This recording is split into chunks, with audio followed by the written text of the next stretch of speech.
Նոր սահմանադրության տեքստից անկախության հռչակագրի հղումը հեռացնել չհեռացնելու հարցը սահմանադրական բարեփոխումների խորհրդի քվեարկությամբ չի որոշվելու։ Արդարադատության նախարարն այսօր հայտարարեց, այդ հարցով որոշում կայացնողը ոչ թե խորհուրդն է, այլ իշխող ուժը։ Քաղաքական հանձնառությունը կրում է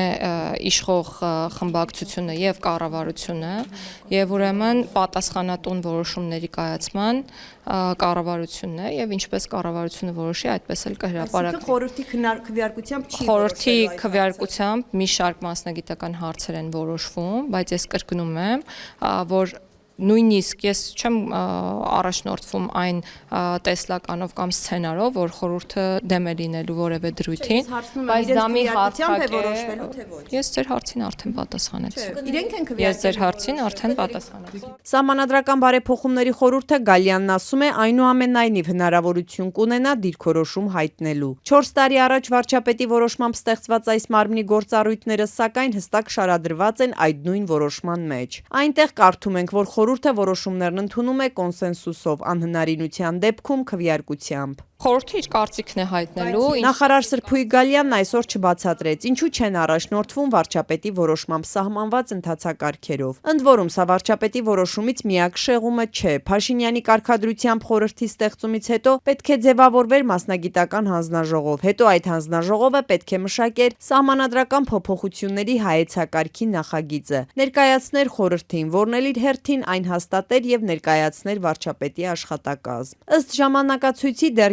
2023 թվականի հունիսի 30-ին խորհուրդն արդեն պետք է հաստատած լիներ հանձնաժողովի գրած սահմանադրության փոփոխությունների բուն նախագիծը։ Այժմ ոչ մասնագիտական հանձնաժողով կա, ոչ հայեցակարգ կա, ոչ էլ ժամկետներն են պահպանվել։ Սահմանադրությունն էլ ոչ թե փոփոխվում է, այլ բոլորովին նորն է գրվում։ Նոր սահմանադրություն ունենալու անհրաժեշտությունից վարչապետ Նիկոլ Փաշինյանը սկսեց խոսել 2 տարի առաջ, երբ Ադրբեջանի նախագահը հրապարակավ պահանջեց, որ Երևանը գործող օրենքի նախաբանից հեռացնի անկախության հռչակագրին հղումը։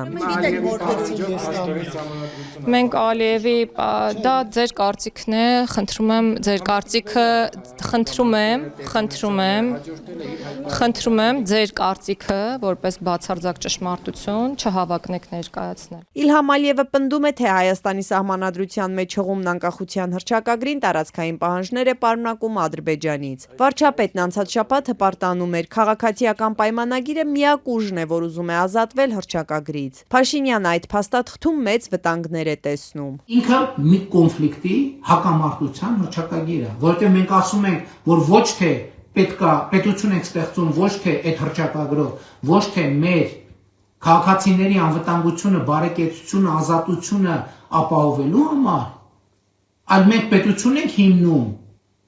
Լեռնային Ղարաբաղի եւ Արևմտյան Հայաստանի համար։ Սահմանադրական դատարանը շուրջ 1.5 տարի առաջ էր եզրակացրել, որ սահմանադրությունը չի պարունակում տարածքային պահանջ Ադրբեջանից։ Այդ դեպքում ինչու Նիկոլ Փաշինյանը չի հրաժարվում անկախության հռչակագիրը սահմանադրությունից հեռացնելու մտքից։ Արդարադատության նախարարն այսօր թե սահմանադրական դատարանի որոշման հետ էր համաձայնում, թե սեփական մեկնաբանությունն անում ինչպես վարչապետը, որ Հայաստանը խաղաղությունը վտանգող իրավական ակտ չպետք է ունենա։ Ոչ միայն սահմանադրությունը, այլ նաև որևէ իրավական ակտ չպետք է պարունակի մեր անկախությունը,